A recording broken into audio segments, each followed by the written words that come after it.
Hello, everybody, and welcome to the 24th episode of the HSBG podcast. I'm your host, Educatedcollins. I'm here with my constant co-host, Shady Bunny. How you doing? I'm doing great, man. How are you today, Collins? Tired. That's what I said. But I'm doing all right. Thanks for asking. But yeah, it's been an interesting week, right? There's been changes, and we're still kind of waiting for the big change, right? But this is like maybe like a teaser in terms of like how things are gonna start looking. Like I know I'm already talking about the patch, right? But that's most of the episode, anyways, and it's Yeah, it's a yeah, for good sure. like window into their mindset of things to come. I think because In terms of hero balance, I guess, yeah, or yeah, or maybe just balance philosophy. yeah, and as well, they said they were changing the heroes. I don't think they mentioned anything about changing. I mean, they changed the minions. I don't think they mentioned anything Yeah. about changing the heroes. No, I wouldn't be surprised, right, if there's a little bit of rework because just randomly not saying that this would happen. Let's say they change a couple of pirates and they were like, Patches is kind of a monster now. We should maybe change Patches. Like I'm not Yeah, saying that ever happens, but there might be a hero that is specific to minions. Be like, we might need to change the hero a little bit with all these minion changes. I don't know. Your Sarah's now OP. Like, Yeah, this is I like don't. we printed this insane divine shield dragon. Wait, that's always okay. I, I, Clickbait. I don't know if that would happen, but yeah, they haven't mentioned anything about changing heroes. And if they were, I feel like they would say something. They're like, "Oh, we're also Yeah, changing heroes. I'll be excited." But I no, wouldn't I wouldn't bet on it. I yeah, do think that they got their hands full. Maybe, or sorry, let me rephrase that. Probably there will need to be some hero rebalancing done after they change the whole, because essentially what they're doing is they're changing all the pieces we're playing with, and then of course the heroes are going to interact completely differently, and some heroes might just be like, wow, this is that shit broken now. Cool. All right. So maybe you need to do something about that. I would love for you to make a guess of what hero that would be. But I You don't. know, the thing is, it's always It's the so same that hard. have that option of becoming like insane, right? So like Jandis, her hero power can get even better, or can get a lot worse if they remove tokens. Something like Hook Tusk, again, that can be insane if specific tier one minions are reworked, or get a lot worse once again if they get rid of a lot of the economy. So it's like, are they gonna increase the economy, decrease the economy, keep it the same? I think that alone is already going to be a huge part of how we play the game. Because especially in this meta, tier one is super important. There's so many heroes that are just staying on tier one and making triples. If they're like not incentivizing that anymore, maybe someone like Omu is like takes off like crazy because just level, and yeah. So there's Almost so much. a. It's so hard to speculate. I love how you're suggesting heroes that are already bonkers, and you're like, that one might be strong. Yeah, okay, let me see. Let me throw out something, because I mean, can you really make a prediction when you know nothing? Like probably not, right? But let's see. What are some heroes that could have a like Greybow, depending on how they changed, like True. could become insane, right? Like Greybow, depending on how they rework minions. Vol'jin, if there are certain mechanics that allow for that. What are other like very specific ones? What you could do Lit- is you could create a minion with a death rattle that has a death rattle. Yeah. Death Rattle, so Lich King just reborns that and then boom, boom, boom. Yeah, you What else? get I guess the. Reno is another hero, right? Specifically to how, which, remember when they introduced piggies? We'd just be like, oh, wow, I just hit some cold I win, right? So the same thing with Reno, like maybe one or two units are way too strong when they're golden. I guess Light, Galakrant is another specific one. Light Fang Uh, to tier 3. yeah, just there is so much room for them to break the game. And once again, like I think Blizzard changes stuff and balances things with a hammer. They don't really go in, let me just like very mildly try to push. No, it's like donk, donk, You're donk, dead. meta will You're change, alive. meta will change. Change, I told you, change. That's like we're gonna talk about the hero buffs. It feels like that's what they did with Darrow. We're like, all right, 3 hats, fuck it. So it's just that's how Blizzard balances, and I'm sure they're gonna need that hammer after all the minions have been thrown into the wild and We're left to our own devices. The hammer But it's gonna balance. be a crazy week for sure. Don't. I like that. I like that analogy. How was your week, anyways? It's been good. It's been good. So a bit up and down in terms of the results. I got to the front page. I was pretty much on front page for a long time. Today I dropped 500 MMR, so I'm actually not that far off. I'm ranked 32 now. So like around that point, it feels like people don't play as much. Where they get their rank and then they chill. So I'm just having a good time. So I'm just spamming games. And it's been good. So been leveling super aggressively, been going for a lot of first place games, and then obviously sometimes there's some top 8s. I think today in particular I just leveled to 5 a couple times when I wasn't supposed to, and that can very easily turn your game into an 8th place game, and that's minus 130 or so. So that's it doesn't take a lot of those games to lose 500 or more. 3. You could right, like three to 4 bad games, right? Let's say 8th or 7th, and you're down 500. You can lose 500 MMR in an hour. Like if you put that into context, how long does it take you to gain? I need to win a game, and then it'll be between like 65 to 85. Yeah, so that's like 20-30 minutes, right? As well, right? That's the one thing about losing and winning games, right? It's a lot longer to win a game than it is to lose a game. So for sure, it just takes a lot more effort, regardless, But it's been good, and like it hasn't always. It was definitely not like one bad streak. I think that's the cool thing about it. Right. Sometimes you're just like, oh, this day was just shit awful. Because honestly, it's a lot better to get 4 or 5 top 8s and then a bunch of firsts and seconds and just be like, damn, I'm still down 500 for the day, than to just have 5, 5, 6, 5, 7, 8 second, 5, 7, right? And then that's the same rough outcome, but your day has just been losing. So I think that's the cool part, where I'm still playing very aggressively and I still get those moments where I was like, oh, easy first. When stuff does line up, when you level the 5 and you don't die and you find the stuff. That's kind of what happens to me personally. I either win a lot or I lose a lot. That's kind of my experience. Like I'll have like a really good day where it's just like first, second, first I'm like, okay, I can't lose, or I have a day where it's like 8th, 8, and then like, oh, 2 8s. Oh, this day is already horrible, right? Like, like I must be playing like shit. Yeah, all right, there we go. Like, the entire day is doing. No, I feel you, bro. I feel you. I try to really look at it like, okay, this loss was bullshit. This loss, I just made a mistake here. Like today, JJ was like playing Gallicround and zapped a minion from tier 1 to tier 6, rushed a boat, and then I fought him on the turn. He got the boat. Like, what are you gonna do, right? What are you gonna do? Gallicround rushed a boat, and you took 18. What are you gonna do? Was it? I think it was yesterday. I dealt 31 damage on turn 7. And I was just like, this is wrong. Wrong, yeah. Feel drunk.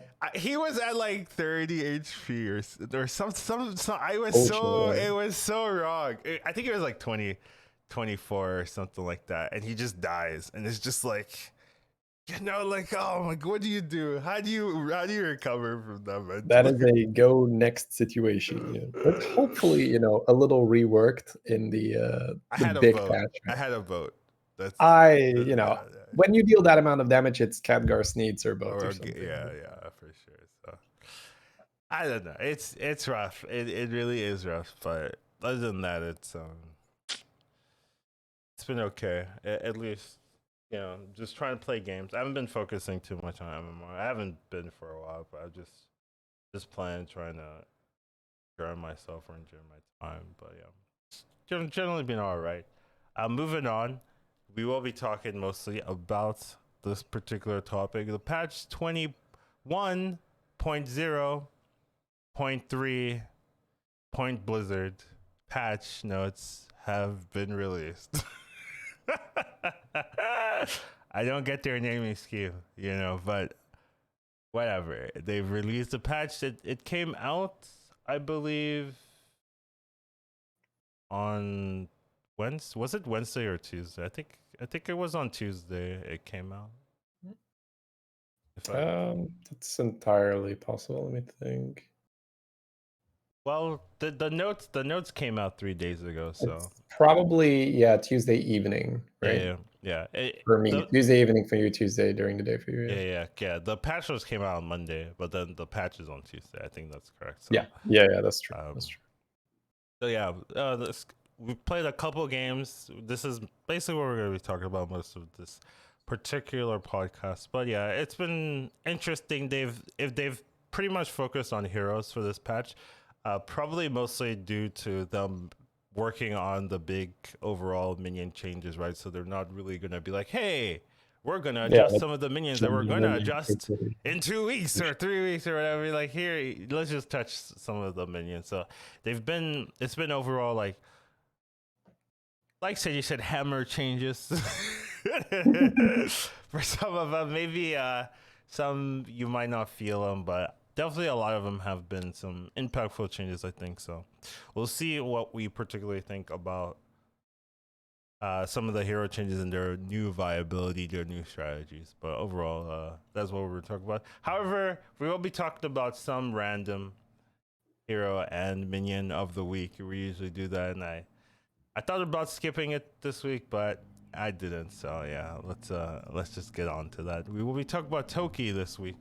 So Toki, I don't have too much to say about Toki.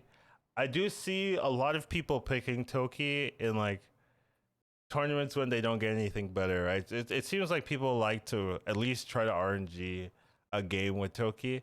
I will admit that it doesn't usually work out. You know, this is like a 6th place, 5th place hero, it seems, even if you're lucky, but there are some high roll potentials, and if you're going for wins, right, this is definitely a hero that you can get super lucky, but it's a lot harder to get lucky comparatively to some of the more consistent, more easier to play high roll heroes. You know, like Galakrond, you can get lucky with Galakrond, but it's a lot easier to get lucky with Galakrond than it is to get lucky at Toki. So that's kind of my pick. In terms of ranked, I don't like recommend it, right? There's usually a lot of better options, but it is a hero that you can play, especially if you're trying to win, that can give you the high roll hero. But definitely the inconsistency factor makes her a little bit worse. It's kind of weird because I used to love this hero. This used to be one of my favorite heroes, or if not my favorite. Like at one point, this was my favorite hero, but boy, has it dropped. Yeah, in terms of viability and how I'm playing it. So yeah, it feels quite bad, but that's kind of my opinion.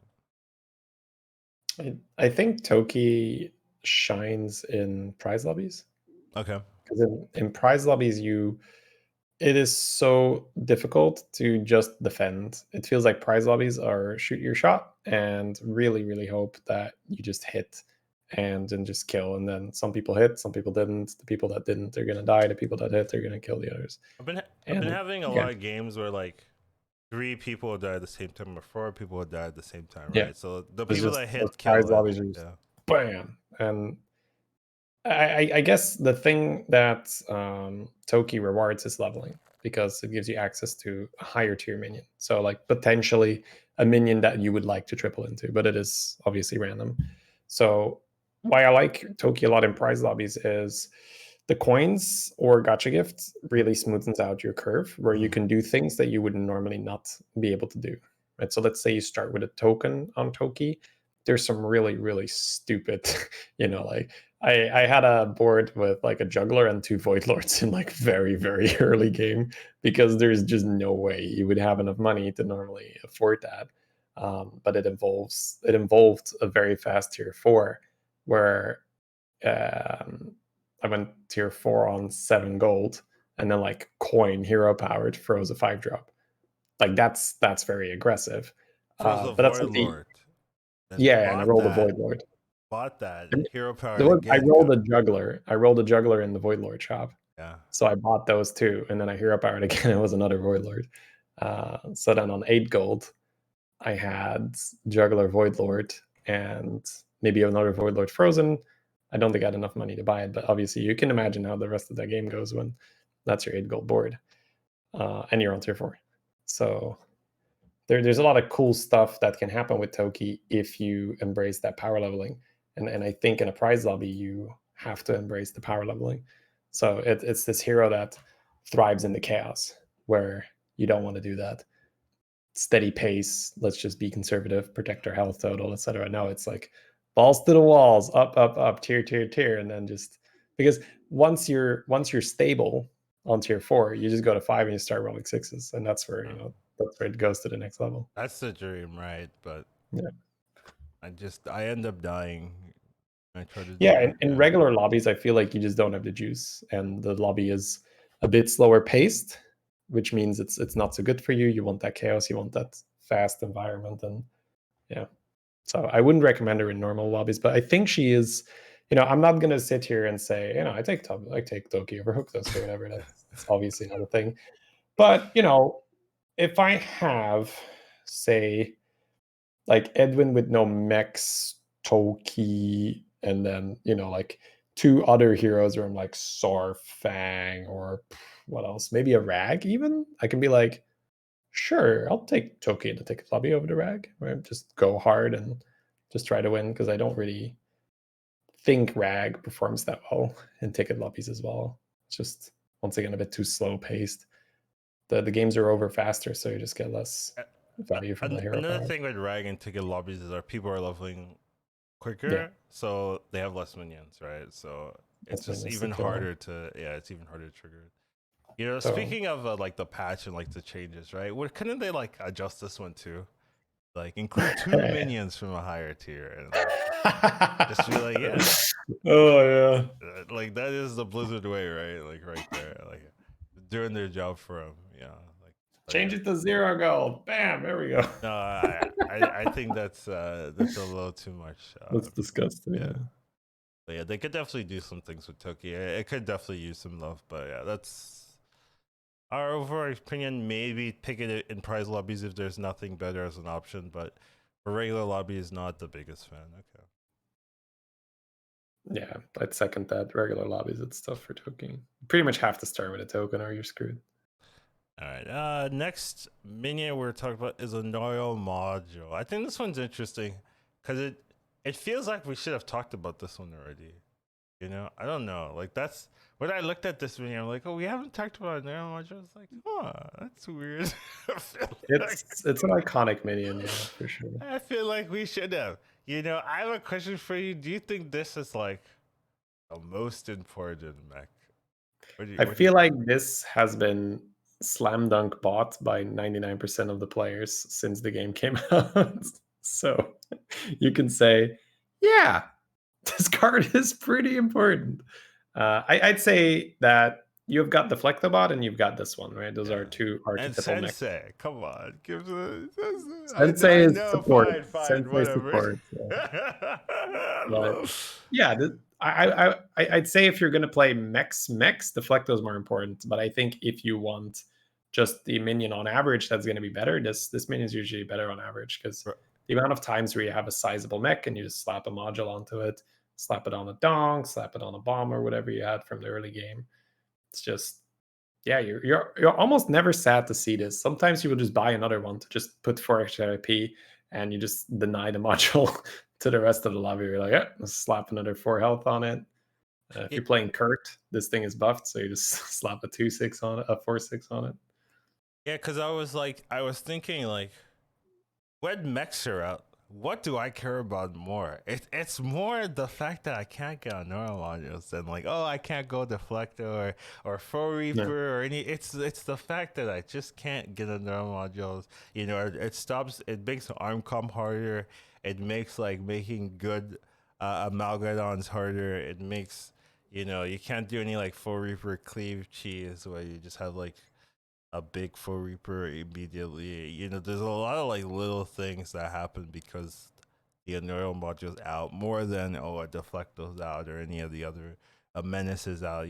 Those don't matter as much as just having that Divine Shield application. So I was like, yeah, definitely like maybe the most important mech in my opinion in the game. So yeah, overall in the game, I would so definitely agree.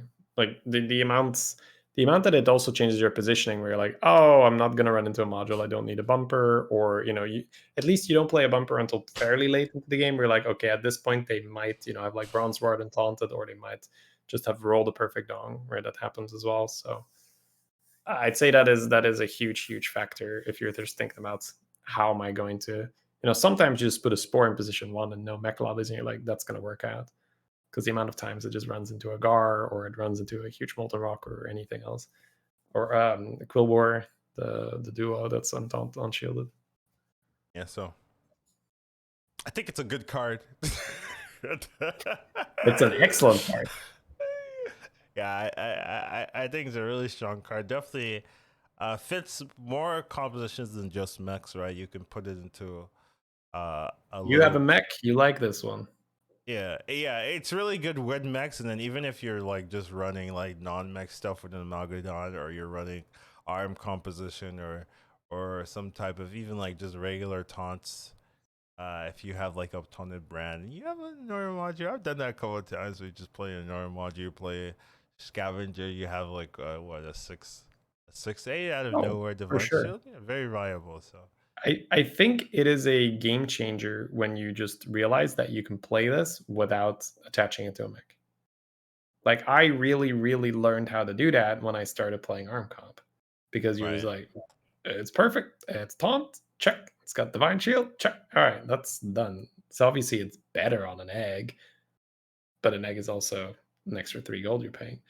And sometimes I will see people buy a micro mummy from the shop to put the module on there. I'm just like, is that going to be worth the 3 gold? Where, yeah, now your guy has +1/+2 and summons a 1/1. You could have maybe done something better with your turn. like buy a menace, right, and then put it on there. Like, well, I mean, that's how. Yeah, I do like menace module over module menace, because it's easy to tackle the menace. But still, yeah, it's it's the same idea. It's the same idea, but whatever. The cool part is that it smooths out your turn a lot when you don't have to buy the other mech. Or you have Lightfang and you buy the module and you don't see a mech, right? That happens too. You have Lightfang on the board, you open the shop, module, let's buy the module. And then you roll and you're like, I didn't hit the sneaks or whatnot. I guess I'll just play the 2/4. And now I have a 4/6 Taunt Divine Shield. Perfect. It's like cleave protection, everything. Yeah, it's definitely great card, very viable. I recommend picking this up. No matter what composition you're running ever, just always take this.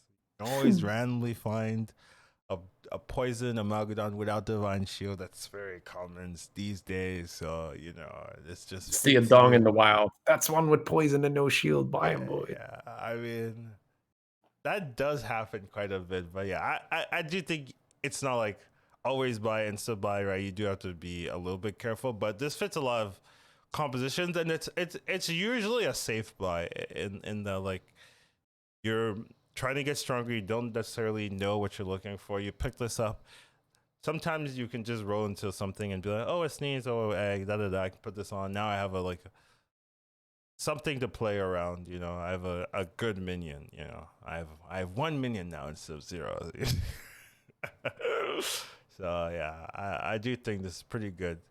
Another thing that I see sometimes, which always confuses me, people will buy the 2/5 buffer and then they'll skip this, and I'm just like, you could just buy this and get the same stats with more health. Skipping, yeah, I don't know who you've been spectating, but I don't know. That seems very questionable. This is a long time ago. I will admit. Okay. Maybe people have gotten better and they don't do that kind of thing, but I do. I have seen it before, and I was like very confused. I've seen it at least once in existence, so I will make that a notion. But yeah, it's basically better than the 2/5 buffer. So I definitely want to keep.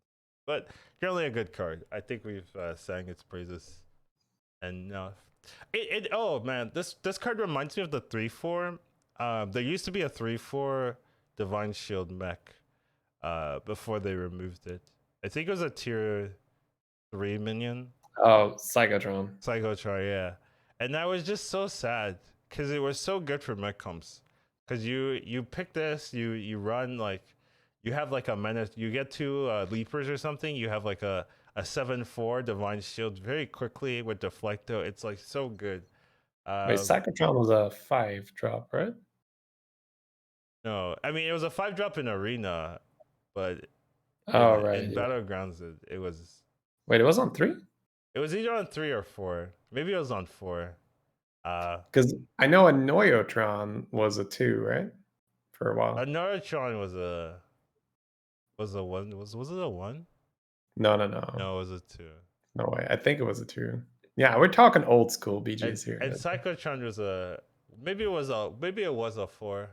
Because 3 sounds really good. 3 sounds dumb, right? Yeah, Like, Kobold was on 3, and then Cyclotron was on 4, I think. okay, sure. But yeah, it reminds me of that card. It was really strong, really good. Oh, dude. Speaking of a Neurotron, I remember the concerts, all Divine Shield minions just find the Leapers, you know, da. You'd have like 21-2 Neurotrons.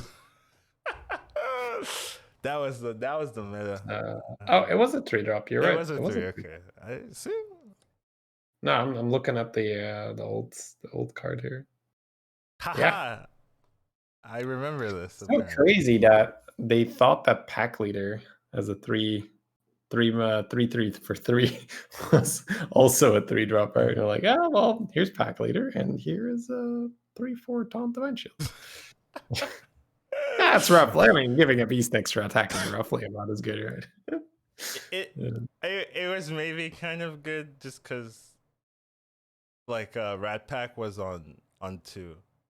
That's sure. Why, like, it was like. But you're buying the Rat Pack before you buy it, right? So the Rat Pack starts out as a 2, so then you need to like, whatever. Reminiscing about the old days. Yeah, but it just reminds me of that card, but it's better. You know, it costs more, has less better. Attack, but better. Funny enough, the power of magnetic. Magnetic is actually like a really good ability, and it's sad that it's not on more things, or some variant is not on more things. Like when you're mutinous, everything is magnetic. Everything's magnetic, yeah. Slap them on each other, boys. Just up. Yeah, I mean, you're so often limited by board space. So being able to make your minions stronger without having to, or being able to make your board stronger without having to add another minion to the board, that is powerful. It's definitely a good unit. Anyways, yeah, whatever. Let's move on. This unit good. It's module, right? We love module. Module. This unit great. Pick it up, yes. This is what you think about when mechs are gone a lot of the time. But let's move on to the patch that we have. We've got wait, did I say? Oh yeah. I've already talked about the patch. We've got the first thing of the patch, probably the most impactful. Is that a fair assessment? I don't know if that's necessarily true, but it feels like it. Probably, unless we see some stats, because I feel like Daryl might just skyrocket in the stats right now. I played Daryl a little bit. I wasn't like super impressed, to be fair, but it was all right. But yeah, we've got the Shudderwalk revamp. So big things for Shudderwalk, right? In the collection, they kind of debated us, right? Because they had the they had another proposed change, and we talked about that change. We're like, oh, this change, we don't like it. And they heard us, and they're like, "Oh, they don't like it? Okay, let's do something else." Hey, we already heard that they don't like this change. Let's change it up. They changed it up, and they definitely made it a lot more interesting, I guess. Right. So let's just say the new ability. Right. The old ability was Burgle. Cost 1. Your next battle cry this turn triggers twice. So cost 1 and make your battle cries trigger twice. It doesn't work with Brand. Blah blah blah. It wasn't like the craziest thing. Now, new Snicker Snack, that's a name, cost 0, adds a 1/1 Shutterling to your hand that repeats all battle cries you've played twice per game. So, I gotta say, when I read this, I did not read it correctly, because that is not what I had in my head until someone was like, oh no, it's every battle cry you've ever played. What I thought it said was add a 1/1 shuttling to your hand that repeats all battle cries you've played this turn. That's what I thought it said. Exactly the same thing. I played Shutterwalk with that in mind the very first time I played him. I still got top 4 somehow, but yes, very different hero when you understand it the way we did or the way it actually works. Okay, that's what I thought it said. And then I was just like doing some stuff, and they're like, "Oh man, Shutterwalk's crazy." I was like, "Yeah, it's all right." It's like, "No, you get to repeat all the battle cries you played since the beginning of the game." And I was like, "No, you mean this turn?" He's like, "No, read the card." And I was just like, "Oh, oh, what is this? This is a different hero than I thought it was." Oh man, so yeah, this is definitely has some potential, I guess. Some a little bit of a Hyrule-esque potential, and sometimes it also works with brand, right? I do think they wanted to be very focused on making sure that it had brand synergy in this particular hero. So, oh man, I don't know what to say about this hero. It's hard to evaluate unless you've played a lot of games with this particular hero, because you can definitely waste this, like, to be fair, but you can also just Hyrule the hell out of this, especially with a brand. And it's possible to get more Shutterlings from the Shuttling hero power. I saw someone do that, and I'm not exactly sure how I think you get Shutterlings from the Shuttling hero power, but not when you're Shutterwalk. I think it's when you're playing someone and you play Muro and you steal a Shutterling from Shutterwalk, and you're like, oh, and now my Shutterling will maybe steal another Shutterling or something like that. I think that's usually. Isn't that wrong? Isn't that like infinite combo? Theoretically? Well, not necessarily, because the Shutterling is not targeting the Shutterling with the Muro. It's targeting a thing on the board, which can be the Shutterling, but it can also be something else. But have you seen the clip of XD? Yes. Someone had to show it to me. Yeah, so that just keeps going, right? Like he Muros, and like the Muro gets on the shutter, and then the shutter gets another shutter, and then he just keeps going. And yeah, fun. It definitely has a Yogg. If you've ever played Yogg and Constructed, they definitely have a Yogg-esque feeling to it. I play Yogg in Battlegrounds. I don't get a Yogg-esque feeling from this. Very different. Yogg in Battlegrounds is boring, really boring. What do you mean boring? What? Yogg in Constructed, you just you load it up with spells and let it rip, right? And that's how it feels now with Battle Cries. You fill it up with Battle Cries and let it rip, right? Just Shutterling, take the wheel, and then see where the chips fall. Make sure you sell your whole board before you play the Shutterling, so you can get a token triples. That's the line. Have you have you had crazy games yet? I haven't played the hero, no. Okay. I've had one insane game, which was a super easy first. But I went with the tier 1 curve. Okay. And it was a stupid game because I somewhat hard rolled for tokens, and I found 3 alley cats and 2 Tidehunters. Okay. So I got a triple from my cat without playing the Shutterling. And then I played the Shutterling, which then completed my Tidehunter triple and made a whole new alley cat triple on its own. So I got 3 5-drops on 8 gold. And then I used the last. So no, didn't get a brand down. No, but the thing is, the brand immediately doesn't matter that much. It's more you just want to set up, right? I got Agam, Lightfang, and then a good support card. Okay. So set up for a Menagerie. And then I just tiered up. I got a brand, and I just played Flat Tusk Agam Menagerie. And then the second Shutterling just copied all the battle cries for gems. And I just got a hand full of gems after playing my entire. I didn't sell my 50-50 demon and shit for a triple. Wow, I decided against that. Could have sold your whole board, Shady. Got 2 more. The thing is, that is a tame version of what you can do, because I've seen people put like 40, 40, 50, 50 worth of stats on a Murloc board when you have all the Murloc, the Seers, the Begurgles in the pool, or in the on the stack, or whatever you want to call that, right? Yeah, they're just saved up in the Shutterling, and then the brand just ×2. So what I'm not sure of is if you ×2 the battle cry with the brand, does it also ×2 on the Shutterling? I don't think so. You get ×4. I don't think so, right? I think it just copies the cards. I don't think it copies ×4 with a brand instead of ×2. That would be. Yeah, I don't think so, right? I think it's just the cards you played. So it's not that irrelevant to get a brand like immediately, but it's you definitely want the brand on the board when you are playing the Shutterling.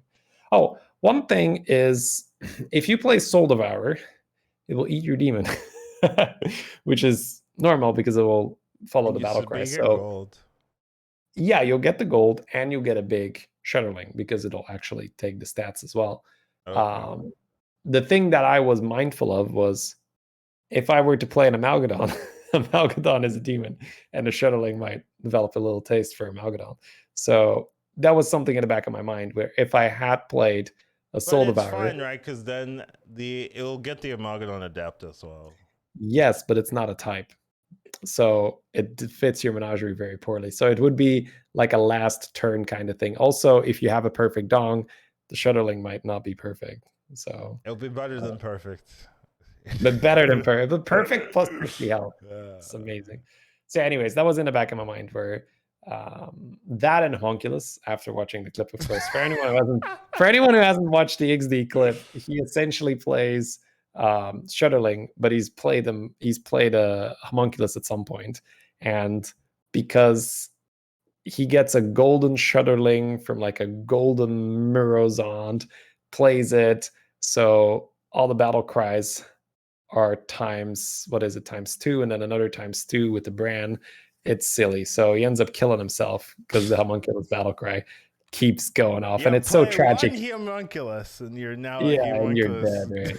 It's heartbreaking because you watch the board just get ginormous because he's also played a million other battle cries. He's played a million, like just Murloc buffs and jugs and everything, and just you see the board just becoming disgustingly large. But you also see him just lose 2 health every time the cycle happens, and you just watch, oh no, and he's just dead. So yeah, I think that this is a great rework in terms of flavor. I think this is absolutely the Shutterwalk experience. If you've played Shutterwalk and Constructed as well, just same thing as the Og, let it rip, right? Just feed the Shutterwalk and then let it rip, and that is essentially what you're doing here. Probably the main issue when you're playing this hero is getting to the point where you can let it rip. So surviving to the point where you've stacked all the battle cries.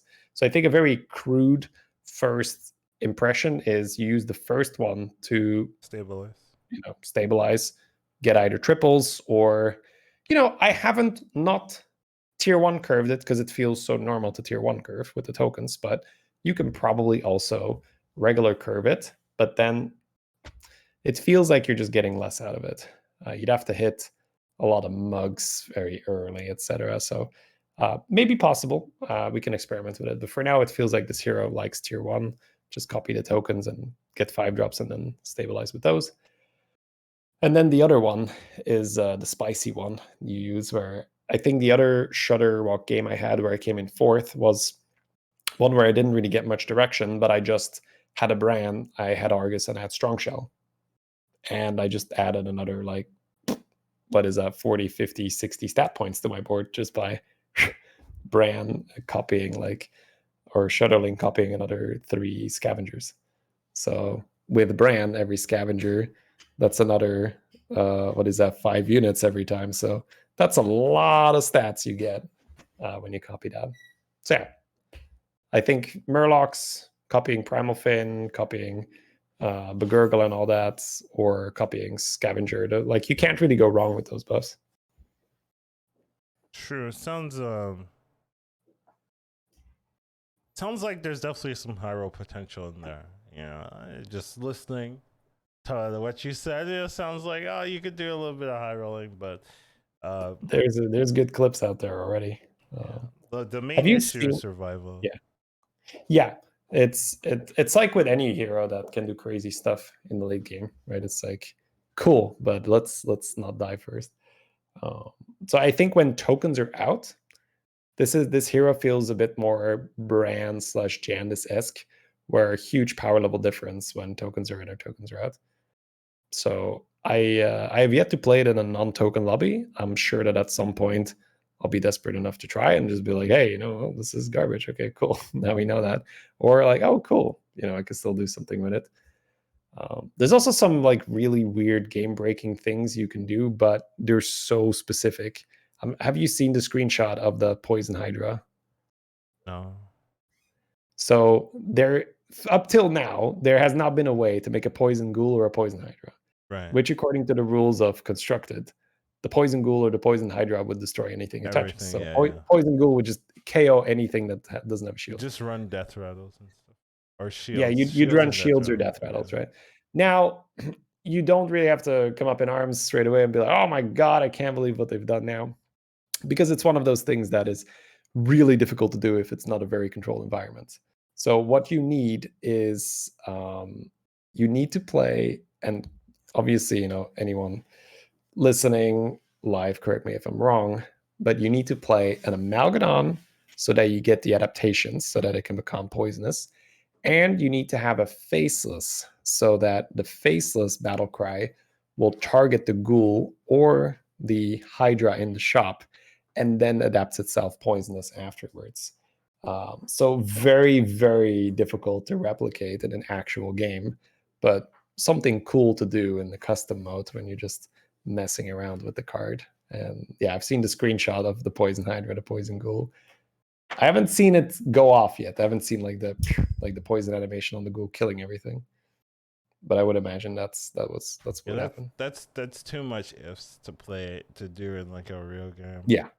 That's not oh my god, the Shudderwock made another poison ghoul. Huh. Right.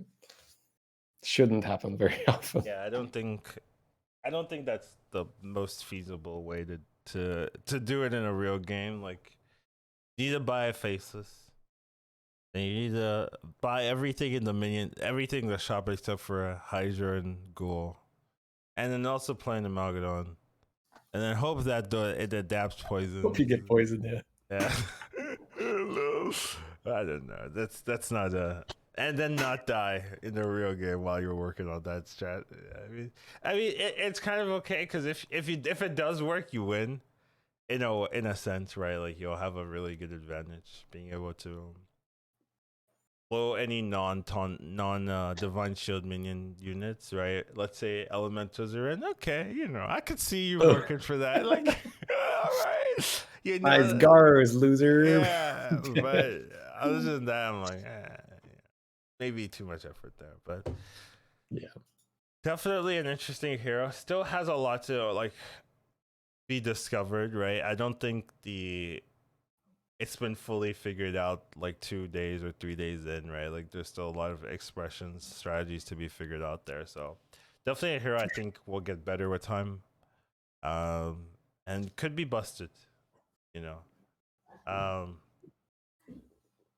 my initial interpretations, I'm not like screaming nerf, but maybe in the future I might change my opinion. But I think it's very cool. I'm not like, let's nerf the hell out of it.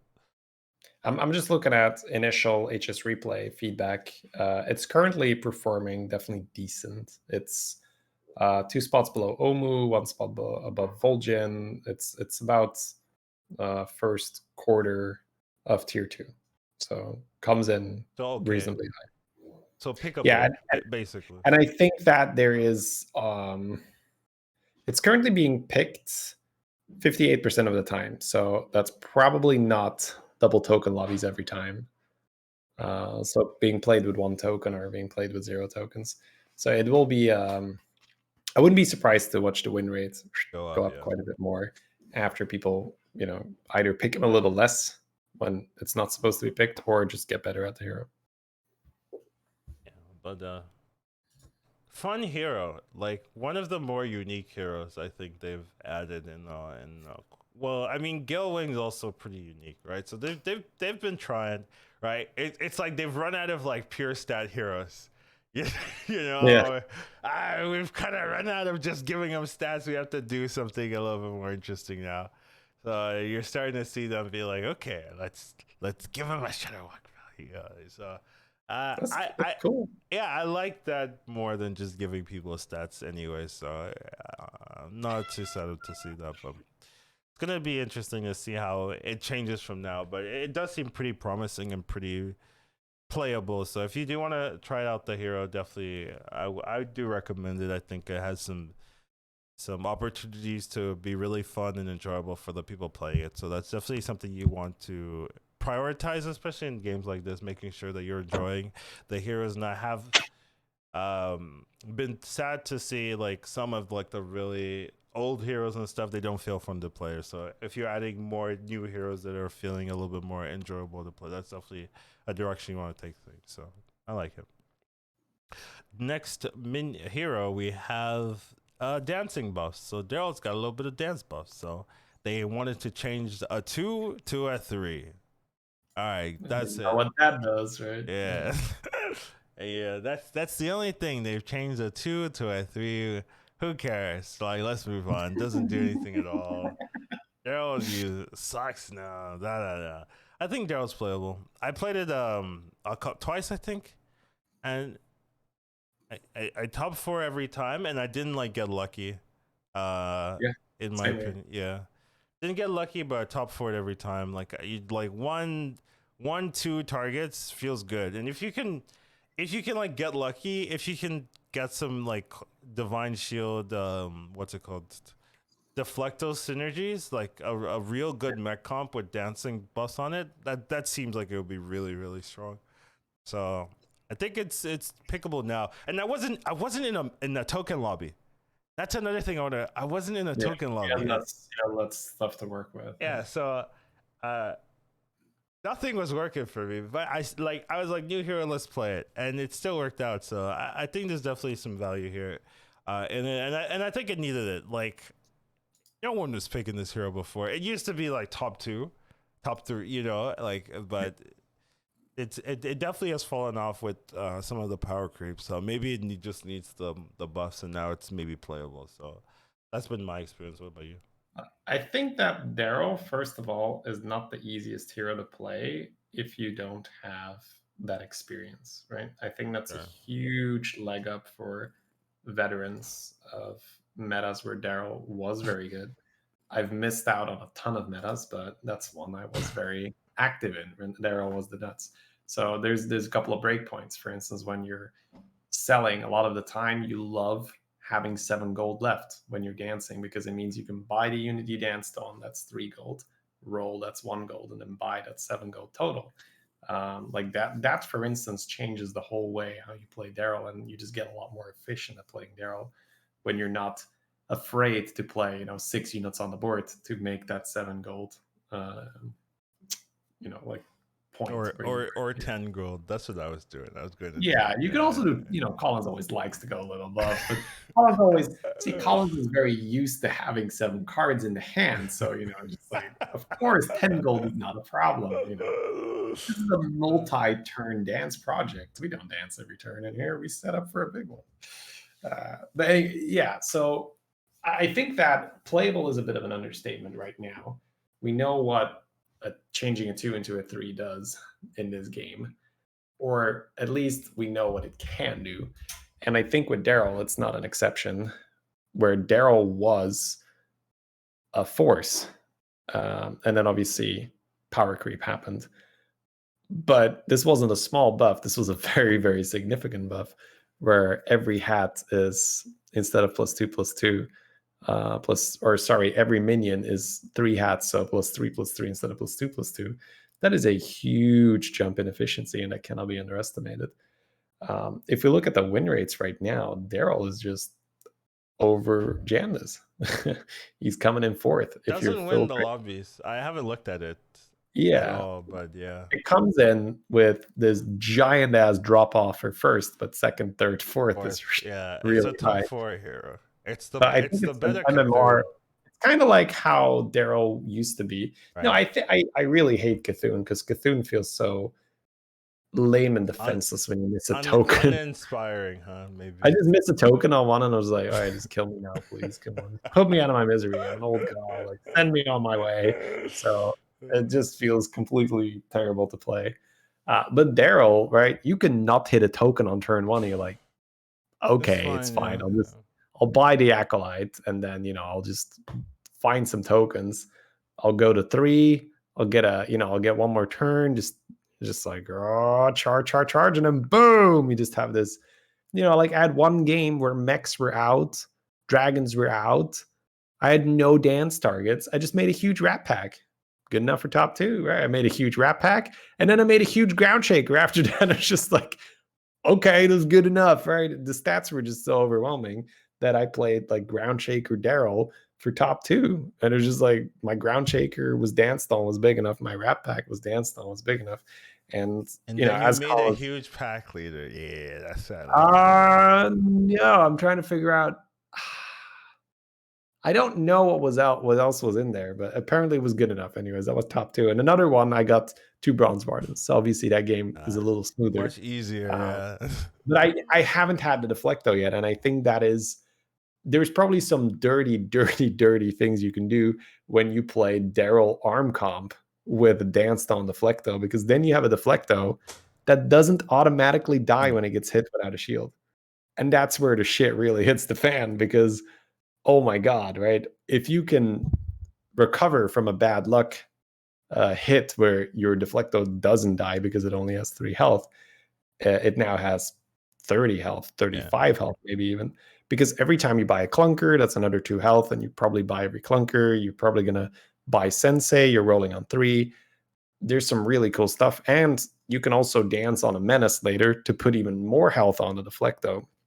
That's another thing we have to mention when we're playing Daryl, is with Magnetic, you can just say, okay, I'll find a Menace, I'll find a module, I'll dance on that, and then I'll put that on the Deflecto, and it now has even more health. So yeah, very this hero feels like one of the few heroes that can actually do tier 3, tier 4 right now in this meta. There's not a lot of them these days, so no. Gotta take them while you can. Maybe necessary, right? Give some people some hope if they want to stay a little bit lower. Daryl might be able to do it. So I don't look at this buff and I'm like, oh, Blizzard, what have you done now? I'm like, okay, this is fine, because as you mentioned, this is not something that is happening in this meta. Maybe Edwin, right? Like Edwin is one of the few that maybe, but I don't really love it even to play Edwin. Because Edwin feels a bit more dependent, because you need to find the Deflectos, yeah, otherwise you're just out. So whereas Daryl, as we've experienced so far, you don't need the Deflecto, apparently. It's just really good when you do hit the Deflecto. Yeah, maybe that's where the first places are coming from, the people that are hitting the Deflectos, Yeah. So definitely think this is maybe a necessary buff for Daryl, right? Like before this, like if you looked at the win rates, right, Daryl was not performing that well, but this one change from a 2 to 3, the hammer approach seems to be mighty fine hammer for Daryl, and Daryl started dancing again, Daryl's like, praise hammer, praise Blizzard. Tipping his top hat for Blizzard here, so must be nice. So definitely a hero I recommend. Seems pretty safe. Seems to be a safer Cthulhu, and Cthulhu was relatively safe for at least rank play. So definitely recommend playing this hero, especially when mechs are in, especially when dragons are in, right? Tokens are in, right? Seems a lot of value to be done here, so I do recommend it. Next hero is Flurgle. We're talking about all the interesting heroes at the beginning, it seems. Yeah, Flurgle goes fishing, it seems like. It really felt like I was channeling Smash Brothers when I made some of the name titles, but yeah. Let's see. It looks like when I first read the ability, I was like, why are they adding this one? They haven't changed it. I didn't see it. Maybe I'm not. Corporate asked me to spot the difference between these 2 pictures. They're the same picture. Yeah, but I took another read I still didn't see it. And I took a third read, and that's when I saw the difference, where it says instead of after you sell a Murloc, it now says after you sell a minion. A minion. Which is very different, very big, I think, in my opinion. In terms of how often you'll get it for extra Murlocs. It's now a lot. I've played 2 Floro games, I think, and they've been okay. Like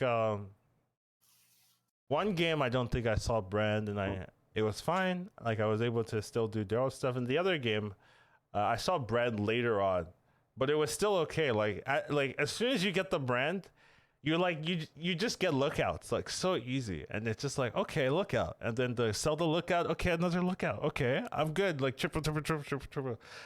So it's a lot easier to get triples, right? A nice thing is I can stay on 4 and then triple everything on my board, and then see if one of them gives me the Brand. And it's a lot easier since you're getting lookouts very consistently, right? Like if you're buying a 3 and then selling, like you're seeing like 5 different minions, 5 different Murlocs, right? And if you get a lookout, then you're seeing 6, and it's a lot easier to just like re-roll, especially when you're not locked into buying only Murlocs, right? You can buy like small buffs to get a little bit stronger than sell it. Like you can buy a mug early and then sell that, and then like, oh, here's a Murloc in your shop. So, but it's pretty nice. Also, you're not like locked in, right? Sometimes beforehand, the only time I tried with this hero, at least initially, was when I started with a Tide Hunter and I had the I could choose the hero, and then I saw there's a Tide Hunter in the shop, so I knew I was going to get 2 Murlocs starts. But now I don't care what I start with. Like, give me whatever. Give me a token. Give me blood gems, right? It's fine. I'll get Murlocs eventually. You're guaranteed to get Murlocs, so it's definitely more playable. I don't know if it's like nuts or anything, or you're still kind of relying on hitting a Brand, but it's not as like hopeless, I feel, when I played it as before, where you're like, I have no chance. Here it's like, at least I can triple the minions I have. Sometimes I'm getting small buffs and it's okay, so it's playable. You do kind of like, you still kind of need to be lucky, right? You still need the Brand if you want to win, right? But you can possibly top 4. It's not like game over for you. I wouldn't like necessarily recommend it like I would recommend Daryl or maybe even Shutterwalk. I still think you need some experience to play this hero, but it's better. It's definitely better for sure. What's your thoughts? So I have not played Flurk. Okay, right? I've played twice. Take it with a grain of salt, but my impression is that you get to be Flurk more efficiently, but being Flurk is still bad. So yeah, you get to do the shuffling thing where you're just hoping to triple into a Brand, but that is still like a long shot, right? Where if you do that and you do not hit Brand, when you're sitting on 3, or I guess in this case you'd want to do 4 for lookout, but the chance that you hit the Brand from your triple is not in your favor, right? That's not a 50-50 bet. So that is already a very risky proposition to take. And you can also just not hit the triples even though you're making Murlocs, because it's not that cheap to keep selling and buying stuff, right? Even though anything you sell is a Murloc. It's okay. It's not that bad. In terms of like, there's not that many Murlocs, right? Like you're going to get pairs, like almost guaranteed. You're gonna get pairs. So once you, if you're on 4, it's okay once you're on 4, because you can roll into lookouts. You can get lookouts randomly, and the lookouts can like fix a lot of things. I was on 4 and I got 3 triples. And I didn't hit Brand, and I didn't like insta lose. I still had like a decent board, even without not having the Brand. So I had to level to 5 because I had no more pair triples, and then I eventually rolled into Brand, and I was like, is it too late? I was like, maybe not, right? So help me understand where the decent board is coming from. Sorry, I'm trying to follow the equation. Yeah.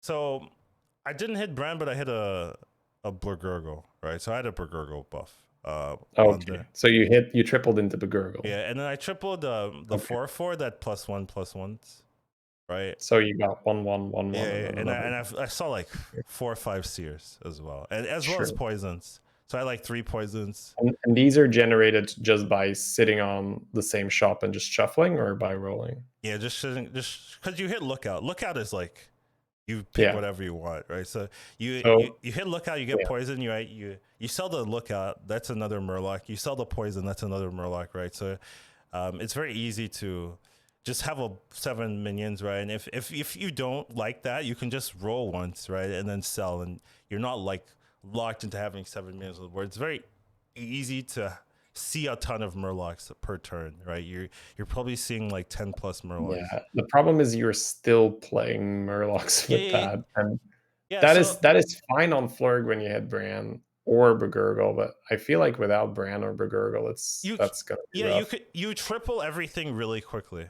So you're tripling your minions in like 2 turns, and then if you don't hit that brand, then you level to 5. At least that's what I did. I leveled to 5 and rolled into it, right? And even the like the turn I roll into 5, the turn I roll into brand, I buy the brand, I sell some minions, I see a lookout, and I buy the lookout. Okay, I play lookout brand, right? Instant like Burgurgle Sears, right? You're significantly stronger, like immediately, even if you're getting the brand super late. So I was able to just get a strong board, even though it took a while. And I imagine if I got the brand quicker, like while I was on 4, it would be a lot easier, a lot smoother game. So I think it's possible. I wouldn't say I recommend Flurgo or Flurgo's the pick, da da da. But if you don't like your options, at least it's playable now. It feels like you can play the hero, even though I'm Yeah. not gonna say I recommend the hero at all. So I'm gonna throw some like hard reality at that as well from the stats. Flurg has currently got a comfortable lead in being the lowest win rate hero of them Hey, all. hey, that was Flurg before, anyways. A comfortable lead with a 5.2 average placement, with Chen Vala coming in with a respectable 5.06. The funny thing is, Flurg has a 45% pick rate right now because people are just like, "Ooh, new hero, play, let's take So it." maybe people are not playing it well, Yes, I think that is probably an understatement. I think a lot of people have no idea how to play Flurg because there's probably a good reason to not have an idea how to play Flurg. True. But I think also Flurg might have been slightly overhyped by a lot of people because when you look at the improvement in a nutshell, it's crazy, right? Going from having to have a Murloc to any minion, yeah, that is a crazy buff. But if it's a buff to something you don't want to be doing, then it doesn't matter that much, at least in my opinion, right? So I don't think I want to be playing Murlocs in this meta because it is a bit weird. Yes, if you hit the brand, it's fine, but without the brand, it feels like you don't get enough value from the 2 gold you invest. We're like, oh, I get to play a seer. Oh, I get to play, because not every Murloc you're shuffling is going to be a lookout, a seer, or a Felfin, right? So there is going to be duds in there. So I I anyway. did get a decent amount of lookouts, and that did help a lot. So my 2 games felt all right, felt playable. I don't think I won. I got like second and like fourth or something like that. But Yeah, it's worth trying out. yeah, for sure. I think if you don't like your heroes, I wouldn't like hate you picking this one. I could see the stats are bad, but that might just be to be people playing it when they don't know what they're doing, right? But even when you know what you're doing, it doesn't mean it's going to be well, because you're still relying on RNG, right? Like you could definitely roll into like no buffs as you're shuffling, right? You can roll into no buffs. You can also not roll enough, right? That's definitely something. Like you don't have to shuffle. You can still just roll normally and hit Murlocs, right? There was one particular turn where I didn't like the shuffle I rolled normally, and I rolled into like good Murlocs, and I was like, yeah, this is way better than shuffling, So it's not like shuffling's not the only play. It's the play that is the fanciest, but maybe not the highest win percentage, but definitely what you want to be. It feels like it encouraging you to do, since it's very easy to do. Flurg enthusiasts are definitely still happy about this because there are some people that still like playing this hero, and this is a very nice quality of life change. Yeah, If nothing else. if you play Flurgle, you're not sad about this buff. The problem is no one plays Flurgle, so it didn't really impact for. But I think it's a good direction.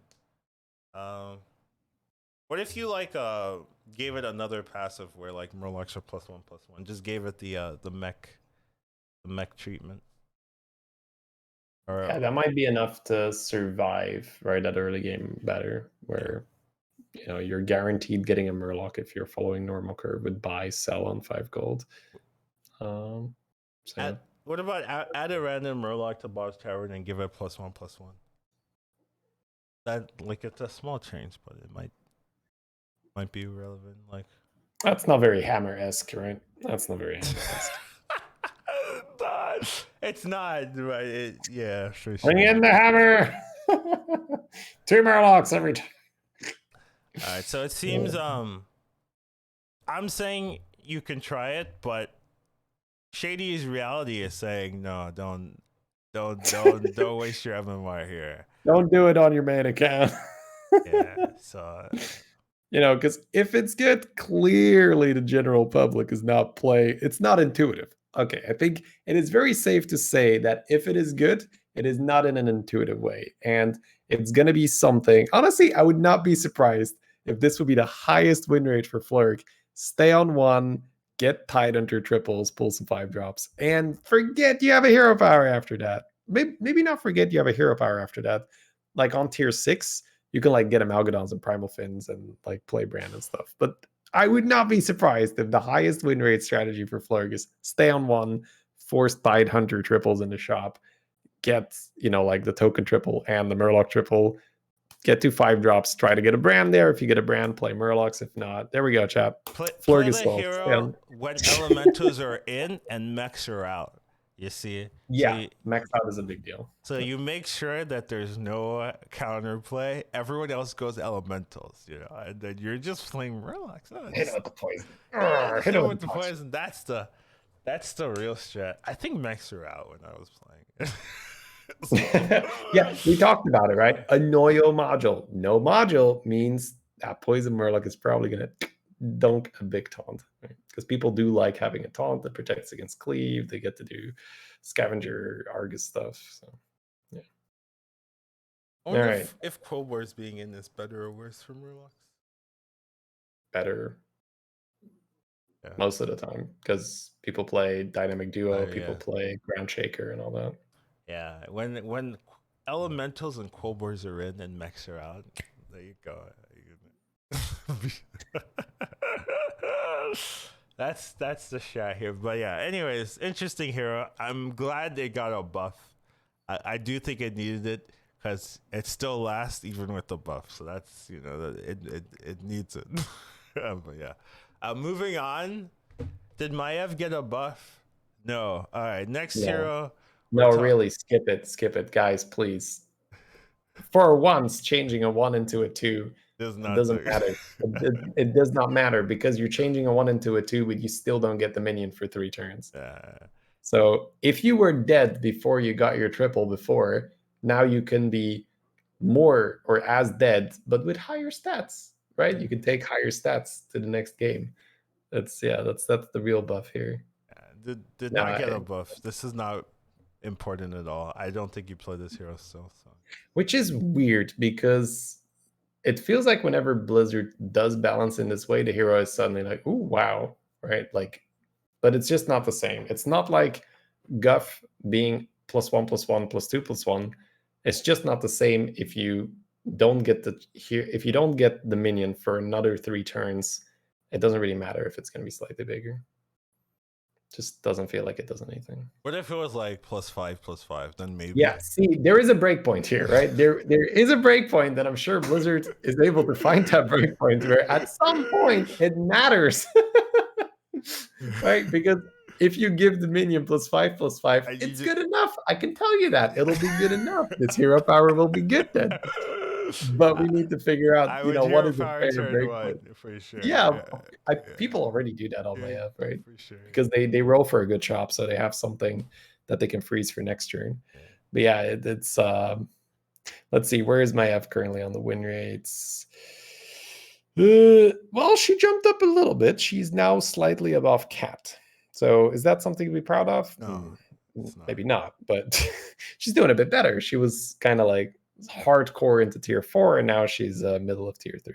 So, but yeah, man, my boy Bran is just in tier 3, and I feel like people just don't know how to play Bran at Same all. thing with Florgo, man. My boy Florgo. Yeah, I see. Sure. Honestly, they might have the same thing where I do think that a tier 1 curve with Flurg, that might just be the way to go, just so to force a Tidehunter. Anyways, yeah, my Ev, it's a buff, but I don't think you're gonna feel it. We talked about my Ev more than I thought we were going to. I've got to be honest. Yes, that is impressive. We should give ourselves a pat on the back. That is excellent time filming. Move it on to the goose. Yeah, we're now getting double the goose. I should have said double the goose instead of double the Malagos. That's way better. You're actually way better. Well, I mean, Goose is Caligos as well, right? So I can see you respecting the OG Goose, the Caligoose, right? No, I like your title better than mine. All right, it's fine. Pause it, rework it, ship it. Da-da-da-da-da. I can actually do that, but it looks like Malagos is getting a slight buff here where, well, maybe not slight, but it's getting a buff where you're getting double the battle cry, right? So let's say the battle cry has a value of 20. Now you double it, has a value of 40. Now 20 is generous, right? I would say maybe 20 is not the value I would give, right? Maybe You've lost me here, so I don't know what kind of analogy this is. Okay, so let's say you give the Malagos hero power, right? You give it a numeric value, right? Yeah, but what's the scale there? What's the hook dust value? What? Maybe hook dust is like 76 or something. Okay, I'm gonna help you here and just be like, just back away, just put it away. It's not, you don't want to make the hook dust scale before you can prove a Malagos point here. This is a great analogy. What are you talking about? All right, no worries. Straight ahead then, Master Collins. Straight ahead. So you've got double. So you've got 74. Now you switch to Malagos. Maybe Malagos scale is like a 10 or 20. You double that, now it's 40. And unfortunately, it's not. It's still half of a hook test, so it's still pretty bad. That's my point. Yes.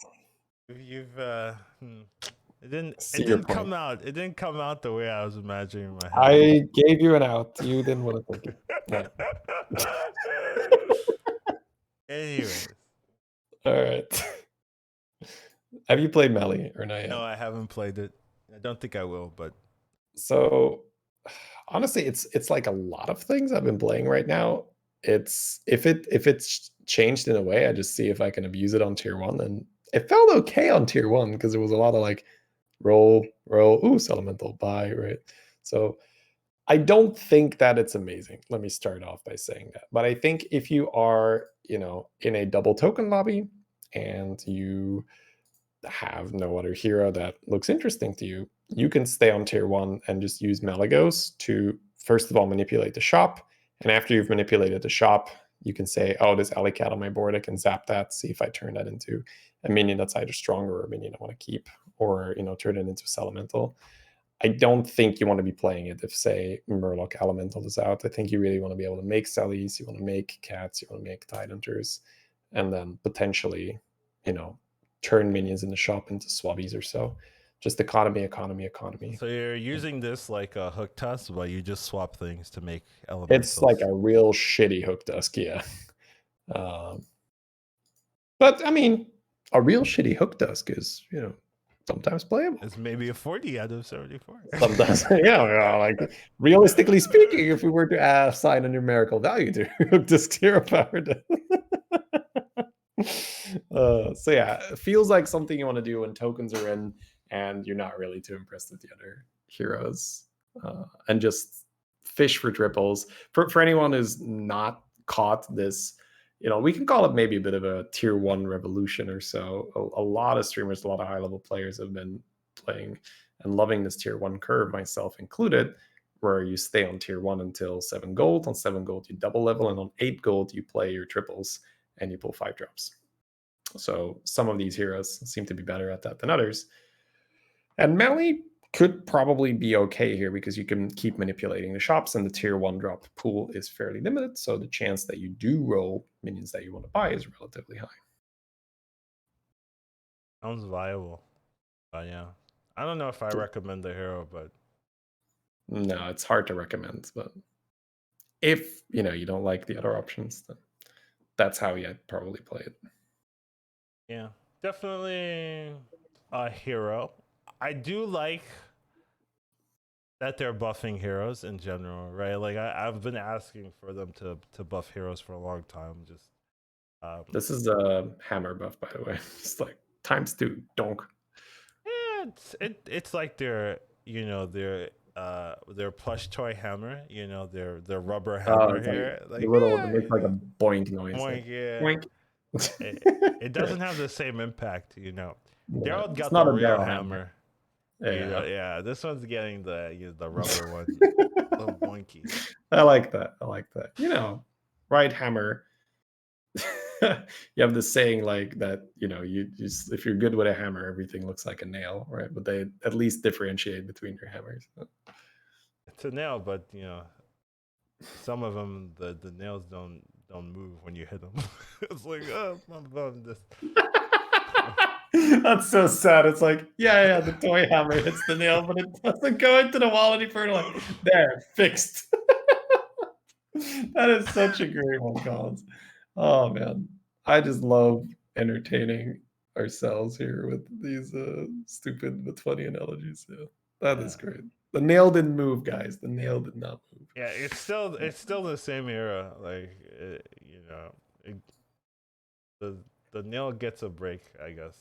But yeah, this generally overall, I think maybe Shutterwalk got the most important buff, I would say, followed by Daryl. Maybe Daryl got the most important buff. Like that one's kind of hard.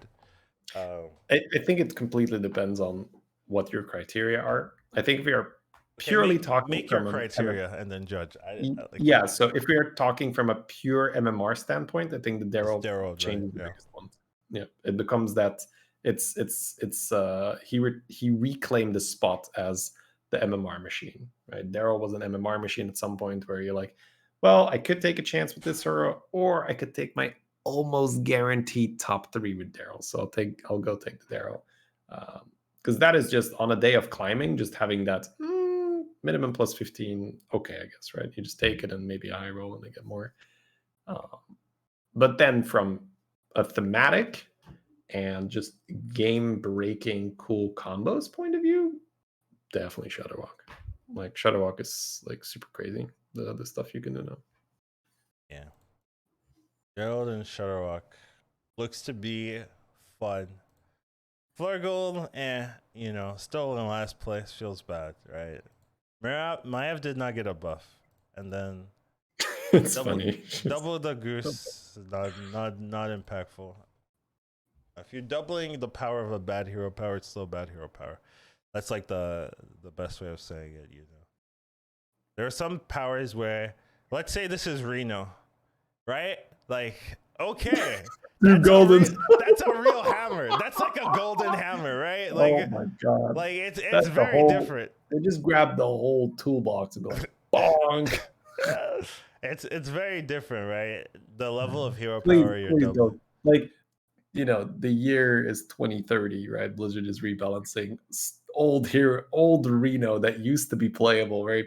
There are tales of people picking Reno at some point. Blizzard finally making him viable again by letting him make 2 goldens.